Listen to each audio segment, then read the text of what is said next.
The morning Emma Calloway walked into the Caldwell Group building on Fifth Avenue. She wore a plain navy coat, carried a simple leather bag. It looked like someone who had taken a wrong turn on the way to a job interview.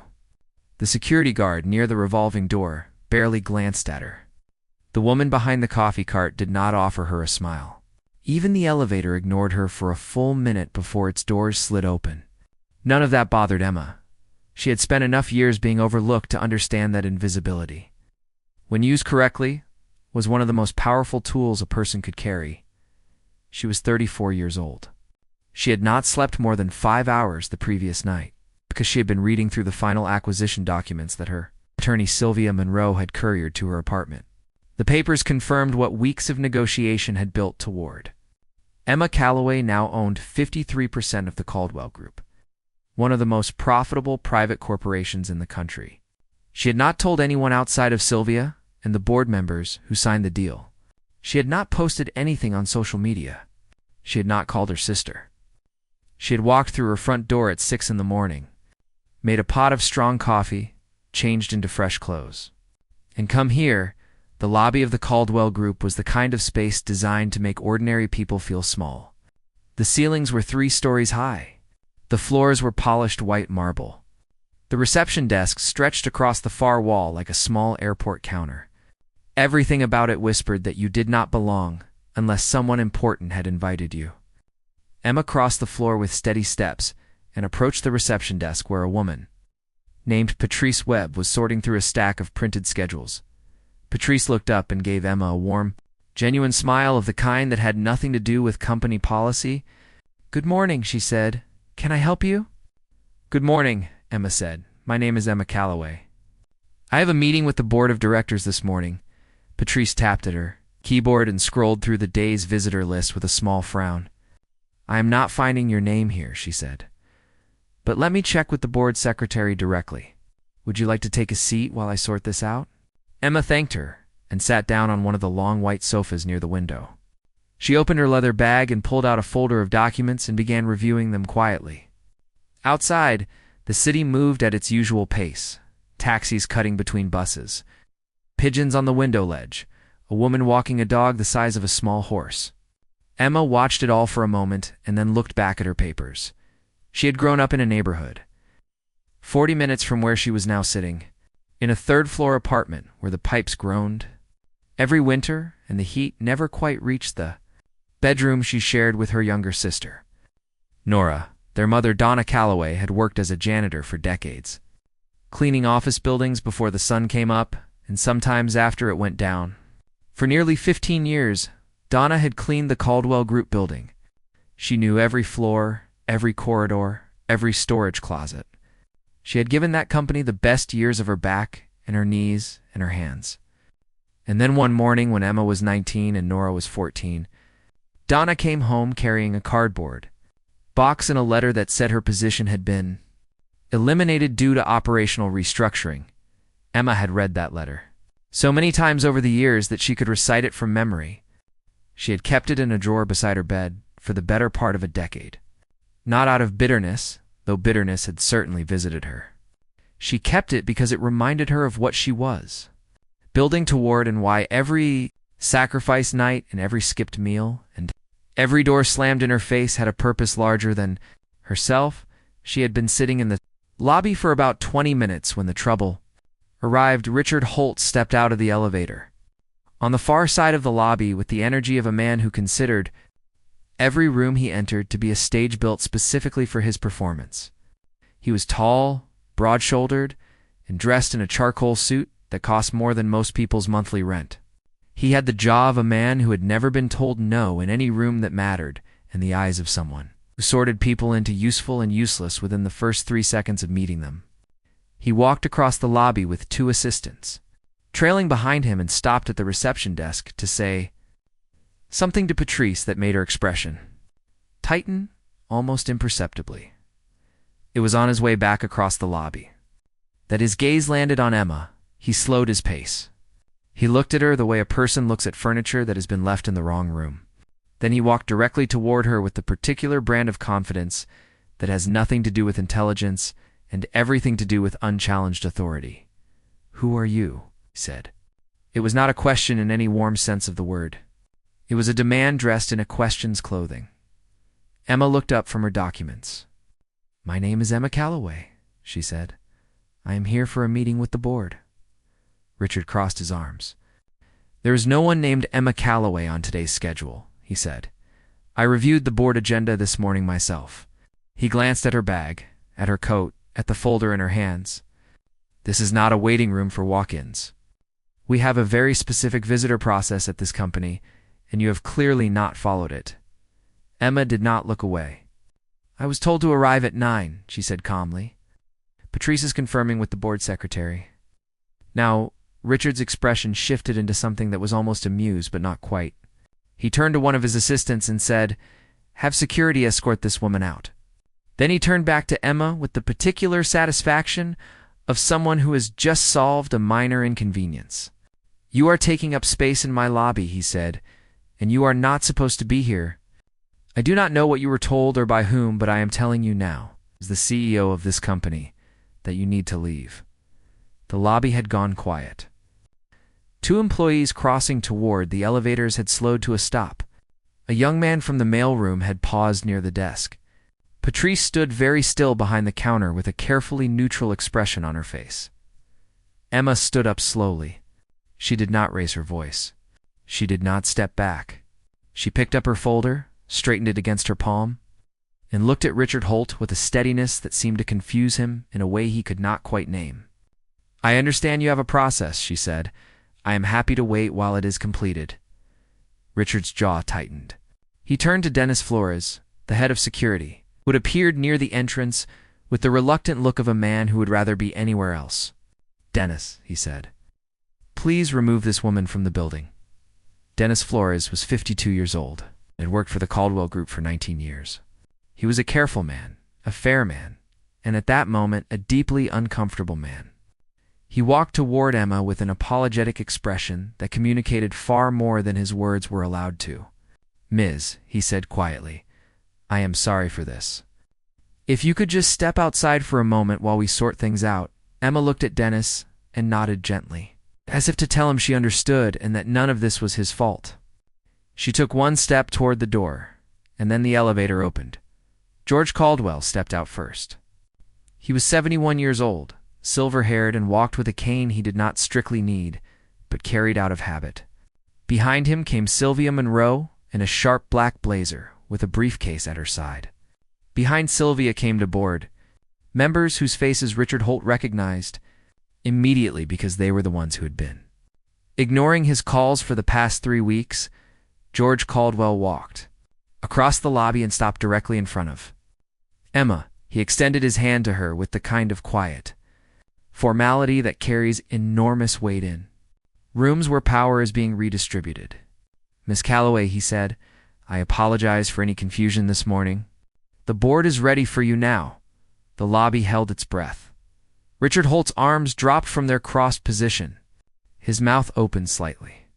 He looked from George to Emma to Sylvia to the two board members and back to George again, with the expression of a man watching a card trick whose reveal he did not see coming and cannot quite process.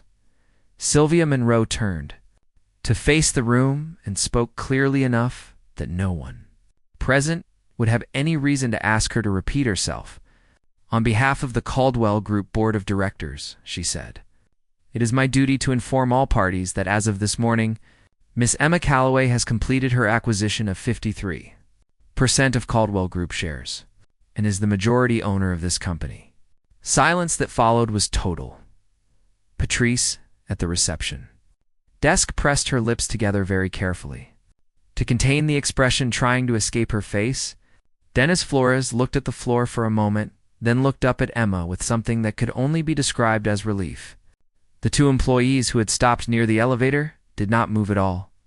Richard Holt stood in the center of the lobby, and for the first time in his professional life, had absolutely nothing to say. Emma looked at him once, calmly, and without triumph in her eyes, and then she walked toward the elevator alongside George Caldwell.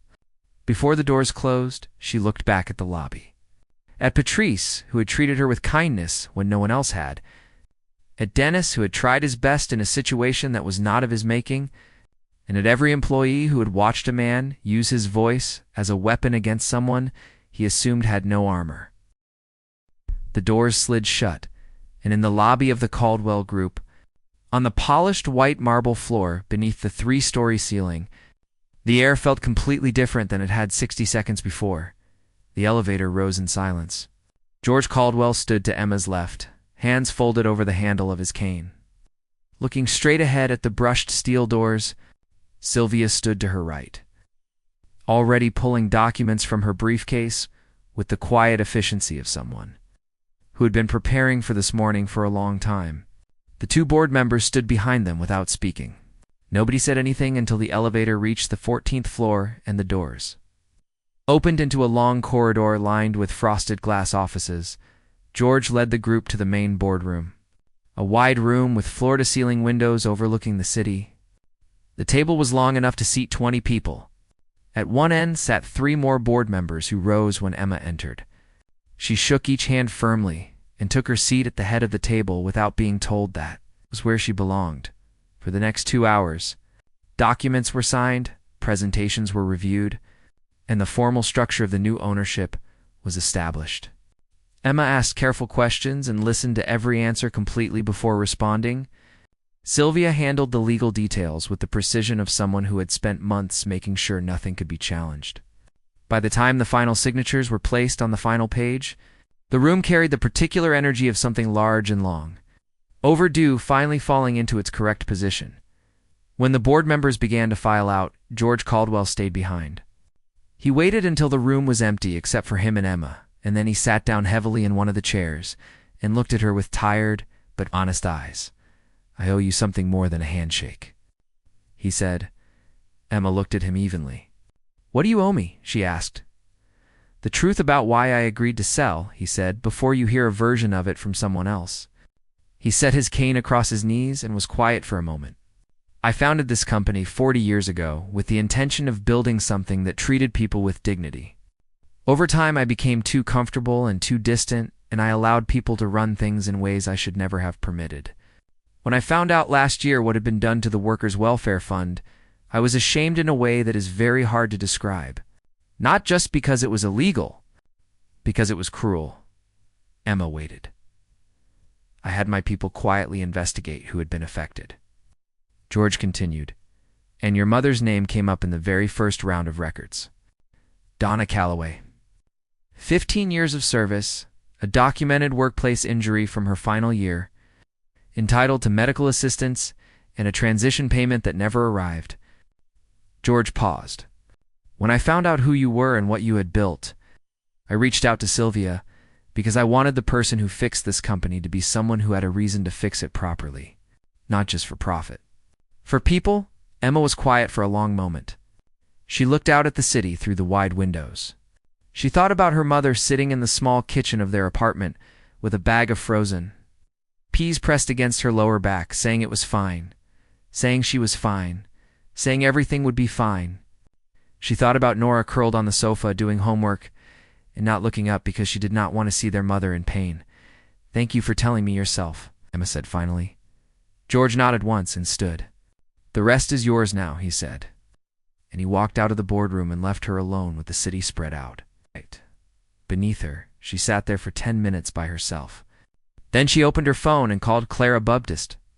Clara was 50 years old and had worked in the Caldwell Group's Human Resources Department for 22 years. Emma had met her 3 months earlier.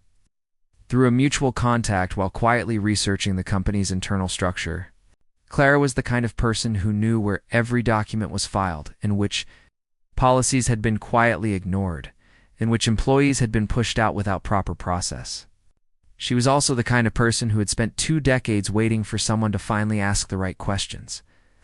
When Emma had called her the first time, Clara had talked for 90 minutes without stopping. Clara picked up on the second ring. "I heard what happened downstairs," she said. "The entire building knows already."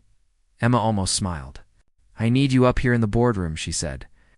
"Bring everything you told me about the welfare fund." Clara arrived within 8 minutes, carrying 2 folders thick enough to slow down a small cart. She laid them on the table and began walking Emma through what she had gathered over the past weeks. The Caldwell Group had operated a fund officially named the Employee Transition and Wellness Program for nearly 30 years. At its peak, the fund held enough to provide meaningful support to any employee who was dismissed due to restructuring, any employee who suffered a work-related health issue, and any employee who needed help with retraining or job placement. The fund was supposed to be replenished quarterly from a portion of the company's net revenue. Between 12 and 15 years ago, the contributions to the fund slowed. Then they stopped. Then the existing balance began to disappear in increments that were coded in the financial records as administrative expenses and operational transfers. Clara had traced the movement of the money through 4 different internal accounts before it eventually reached a pool that funded executive bonuses. The man whose signature appeared most frequently on the authorization forms was a name Emma had already encountered: Renato Wicks, the CEO who had preceded Richard Holt. But Renato Wicks was not the only name. "There is a secondary set of approvals," Clara said, pointing to a column of signatures in the second folder. "These are more recent. Within the last 4 years, whoever was CEO during this period signed off on keeping the fund inactive and redirecting its allocated budget. Richard Holt had been CEO for 4 years. Emma looked at the signatures without speaking. She did not feel triumph. She felt the particular heaviness that comes when a suspicion you already carried is confirmed by evidence you can hold in your hands. That afternoon, Emma hired an independent auditor named Warren Price, a quiet, methodical man who had spent 30 years untangling corporate financial records and who approached every set of documents with the same expression a doctor uses when reading test results. She gave him access to everything Clara had gathered and everything the board had provided and asked him to trace every dollar that had left the workers' fund from the beginning while Warren began his work. Emma held her first informal meeting with the employees of the Caldwell Group. She used the large common room on the 5th floor, sent a company-wide message inviting anyone who wanted to attend. She expected perhaps 30 or 40 people. 160 showed up. She stood at the front of the room without a podium or a presentation or a prepared speech. She introduced herself and said she understood that many of them had questions about what the change in ownership meant for their jobs and their futures. She told them she was not there to make promises she could not keep. She was there to listen first. What followed was one of the most difficult hours Emma had experienced in a long time. People shared things they had clearly been holding for years. A woman named Teresa, from the administrative team, described being passed over for promotion 11 consecutive times despite consistent performance reviews. A man named Bobby from the building services team said he had filed 3 health and safety complaints over 2 years and received no response to any of them. A younger woman near the back of the room said she had been told during her hiring process that the company had an employee assistance program, but when she tried to access it during a family crisis, she was told it was currently unavailable, with no further explanation. Given. Emma listened to all of it. She took notes by hand in a small notebook. She did not interrupt anyone, and she did not offer solutions in the moment, because she understood that people who have been silenced for a long time do not primarily need solutions. They need to be heard first. She was walking back to the elevator after the meeting when her phone rang. She looked at the screen and felt her steps slow. The name on the screen was Nora, Emma answered. "Hey," she said. Nora's voice came back tight and clipped, the voice she used when she was angry but trying not to shout. "I saw the news," Nora said. "I saw your name. I saw the company's name. I was going to call you tonight," Emma said. "Were you?" Nora said. "Or were you going to keep doing what you've been doing for the past year, which is making enormous decisions that affect our entire family without telling anyone?" Emma stepped into a quiet alcove near the elevator bank. "It is not that simple, Nora," she said. "Mom does not know," Nora said. "Did you know that?" "She had no idea that you bought the company that let her go. She found out from a neighbor who saw your name on a news site. She called me an hour ago, crying, and I did not know what to tell her because you did not tell me anything either." Emma closed her eyes. "I am sorry," she said. You keep saying that, Nora said. You keep saying sorry, and then you keep doing the next big thing alone. You had money set aside, Emma? Real money? Enough to get Mum into that specialist clinic in Philadelphia, the one Dr. Reeves recommended for her back? I asked you about it 8 months ago, and you said you would look into it, and then you went quiet, and I found out later you used every liquid asset you had to fund this purchase. She paused. I need to know if you understand what that means to me. To Mom, while you were planning your big moment, she was sleeping on a heating pad. Every night, because the pain does not let up. The words landed exactly as Nora had intended them to. Emma stood in the alcove and did not try to argue or explain. She stood there and let the full weight of it settle over her. I am going to fix that, Emma said. I am going to get her into that clinic. That is the first personal thing I am going to handle with the resources from this acquisition. I have heard versions of that sentence before. Nora said, and the line went quiet. Emma stood alone in the alcove for a while after the call ended. The building hummed around her. Somewhere down the corridor, someone laughed at something on their computer screen. A phone rang and was answered. The ordinary sounds of an ordinary afternoon in a building that had no idea how many extraordinary things were being decided within its walls. 3 days after that conversation, Warren Price called Emma into a small conference room and placed his preliminary findings on the table. The number he showed her, representing the total amount drained from the employee's fund over the years, made her press her hand flat against the table to steady herself. The list of names affected ran to 107 people. Her mother's name was on page 2. Emma looked at the page for a long time. Then she looked up at Warren and said, I want every single person on this list contacted. I want to know what they are owed, and I want a plan to return it with interest. Warren nodded. It will take time to process each case individually, he said. Take the time, Emma said. Do it right. The following morning, Emma arrived to find a message waiting from Sylvia. Renato Wicks had gone to the press. He had given a statement to a major financial outlet claiming that the sale of Caldwell Group shares had been conducted through manipulation and improper pressure on minority shareholders, and that he intended to seek a court injunction to freeze all decisions made under the new ownership until an independent investigation could take place. Emma read the statement twice at her desk with a cup of coffee going cold beside her. Then she called Sylvia and said, How long do we have before a judge rules on the injunction request? 48 to 72 hours, Sylvia said. If he gets the injunction, everything stops. The reparations, the restructuring, the clinic for your mother. All of it, Emma thought for exactly 4 seconds. Then she said, What does our documentation look like? Airtight, Sylvia said. Every communication, every signature, every board approval is on record and completely above board. Wicks is doing this because Warren's audit is about to reach his name and he knows it. Then let the audit finish, Emma said. Let the documents speak. File our response with the court today and include Warren's preliminary findings. If Wicks wants to open this up publicly, then let us make sure the public sees all of it. The next 48 hours were the longest Emma had sat through since the month she spent negotiating the acquisition in silence. She slept poorly. She called her mother twice and kept the conversations light and warm because Donna did not need to carry the weight of the legal battle on top of everything else. She thought about calling Nora, but did not yet know what to say that was different from what she had already said. On the morning of the 3rd day, Sylvia called. The judge denied the injunction, she said. The documentation was too clean.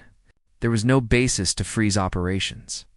Wicks has 40 days to file a formal legal complaint if he wants to pursue this further, but based on what Warren is finding, he would be filing his own rope. Emma set the phone down and sat quietly in her office. Outside the window, the city moved in its permanent forward direction. She picked up her notebook and looked at the list of 107 names. Then she stood up, straightened her jacket, and walked to the elevator. There was still a great deal of work to do, Richard.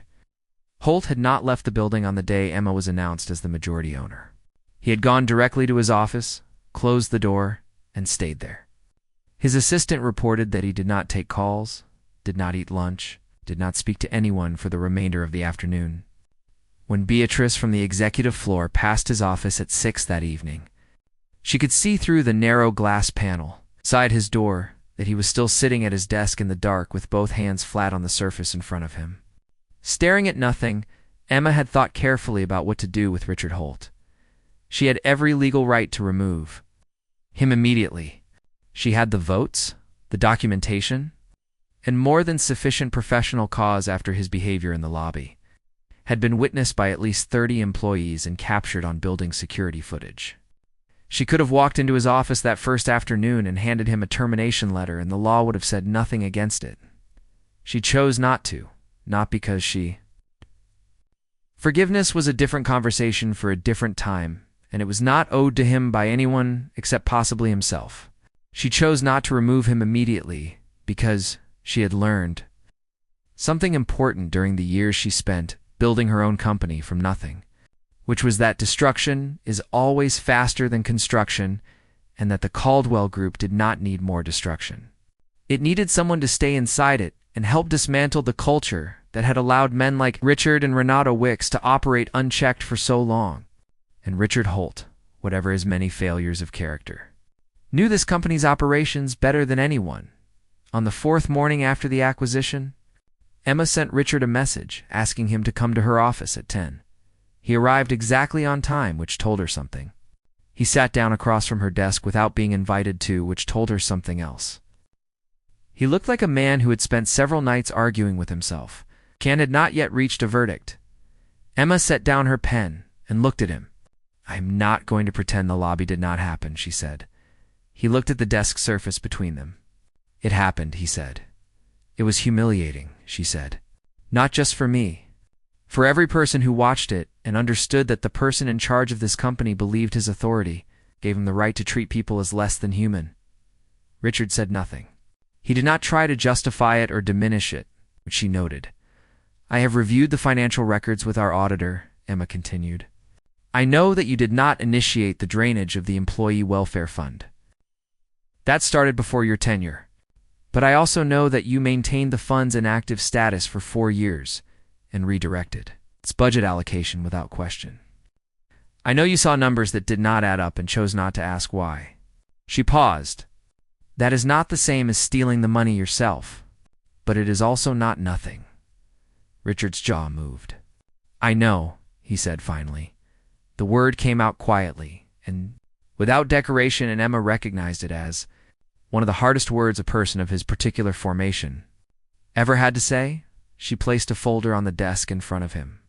"Inside is the restructuring plan I am putting in place," she said. "The Workers' Welfare Fund is being fully restored and expanded. Warren Price's audit is being used to identify every affected employee and arrange proper reparation. Clara Baptiste is coordinating the internal process. I am creating a new oversight committee made up of frontline employees with direct access to the board." Richard opened the folder and looked at the first page in silence. "I could replace you tomorrow," Emma said. "I want you to know I have thought about it seriously. But replacing you with someone who does not know the operational history of this company would cost us months that families on that reparation list do not have. So I am offering you something I want you to think about very carefully before you answer." Richard looked up. "You are going to personally visit each of the 107 people on that list," she said.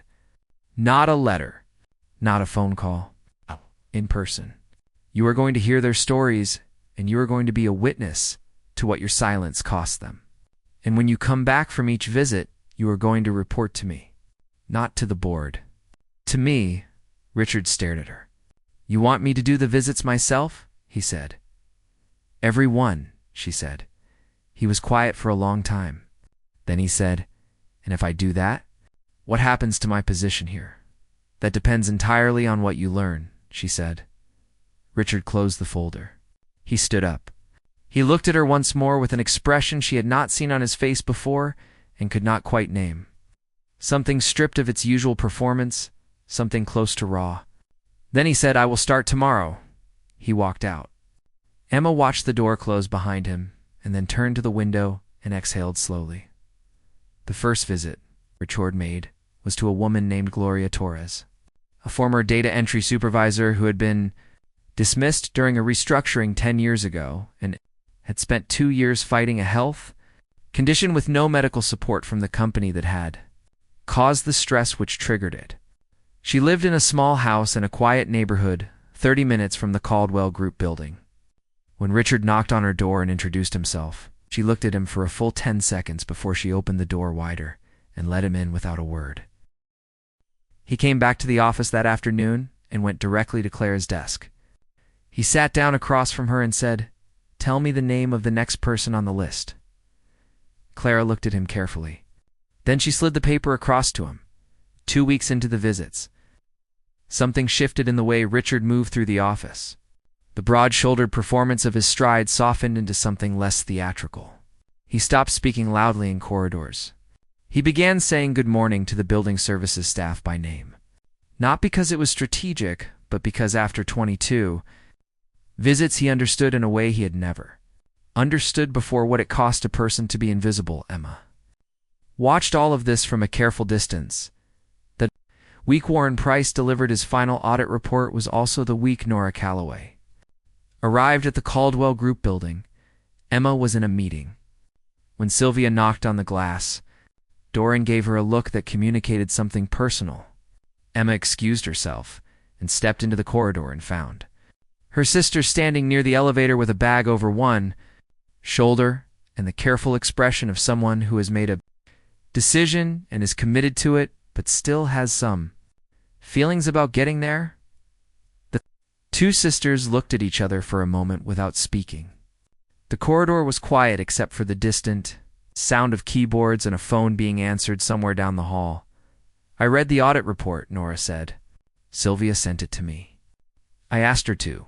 Emma waited. "They had money that was Mum's," Nora said. "Money that was set aside specifically for people in her situation, and they took it." She paused, and her voice, when she continued, was lower and steadier. "I have been angry at you for a year, Clarice." She stopped. "Emma, I have been angry at you for a year. And some of that anger was fair, but I have been directing it entirely at the wrong place." "It was not entirely the wrong place."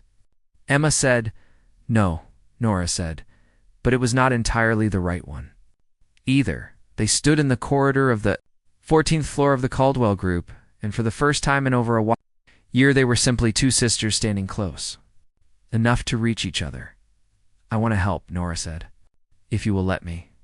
I have been doing community social work for 6 years. I know how to sit with people who have been hurt by systems that did not care about them. I know how to help them figure out what they need." She paused. "Let me work with Clara on the reparation outreach." Emma nodded once. Then she stepped forward and hugged her sister. Nora hugged back, hard, the way she used to when they were children, and something frightening had happened, and they only had each other. Nora started at the Caldwell Group the following Monday. Within her first week, she had met with 11 families from the reparation list and opened formal support cases for each of them. She brought a quality to the work that Emma could not have engineered through any corporate policy. The quality of someone who genuinely understood what it meant to grow up watching a parent carry invisible weight.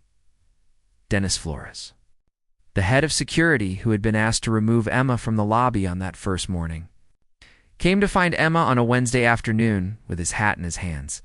She remembered the apologetic look in his eyes that day and stood up from her desk when he appeared in the doorway. He told her his wife Laverne had worked at Caldwell Group for 8 years before being let go without any of the support she was entitled to, and that he had never said anything because he needed the job and was afraid. Emma wrote Laverne's name in her notebook herself and told Dennis that Nora would be in contact within the week. The evening that Warren Price's final report was formally submitted to the board, and the board voted unanimously to approve the reparation program and the restructuring plan. Emma drove home later than usual. The streets were quiet the way they get after midnight when the city has finally given itself permission to rest. She parked outside the building where she and her mother lived and sat in the car for a moment with both hands on the wheel. She had bought a company. She had stood in a lobby and been shouted at by a man who assumed she was nothing, and found out too late that he had misunderstood everything. She had discovered what had been stolen from her mother and from over 100 other people, and she had set in motion the process of returning it. She had fought a legal challenge and won. She had lost her sister for a year and found her again in a corridor on the 14th floor. None of it had gone the way she imagined it when she was 19 years old, sitting across from her mother and watching her press a bag of frozen peas against her spine. She went upstairs. Her mother was awake. Sitting in the small living room with a cup of tea and the television on low, Donna Calloway was 63 years old and looked both older and younger than that. Older in her hands and her posture, in the particular way her eyes held things. Younger in the warmth that rose in her face. When her daughter walked through the door, Emma sat down beside her on the sofa and leaned her head against her mother's shoulder the way she had not done since she was a child. Donna put her arm around her daughter. The television murmured something about the weather. The apartment was warm. The clinic in Philadelphia, Emma said. I spoke to Dr. Reeves today. They have an opening in 3 weeks. I want you to go. Donna was quiet for a moment. Is it expensive? She said. Emma lifted her head and looked at her mother. I own a company, she said, and the way she said it was gentle and slightly incredulous, as if she herself still needed a moment to believe it. Donna looked at her daughter for a long time. Then she said something she had said in different forms throughout Emma's entire life. Through early mornings and late nights and every closed door and every small victory that no one outside their apartment knew to celebrate, I always knew you would get there, she said. I just needed you to know I was proud of you before you did. Emma took her mother's hand. Outside the window, the city carried on in its permanent, restless way, full of people carrying things no one could see. Inside the small apartment, something that had been broken for a long time was not exactly repaired. Because certain things do not repair, they transform. And what it transformed into was this: a mother and a daughter sitting together in a warm room, holding hands.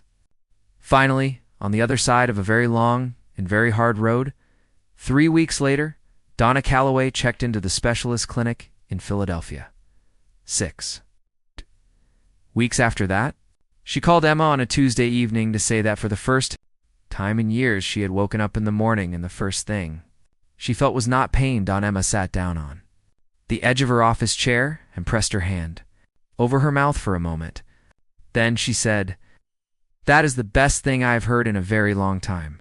And in the boardroom of the Caldwell Group, where everything had begun, where documents had been signed and names had been spoken aloud, and one ordinary morning had changed the course of more lives than anyone standing in that lobby could have counted, Clara Baptist hung a small framed notice on the wall beside the elevator that read, in plain letters, "No person in this building is invisible." Nobody took it down.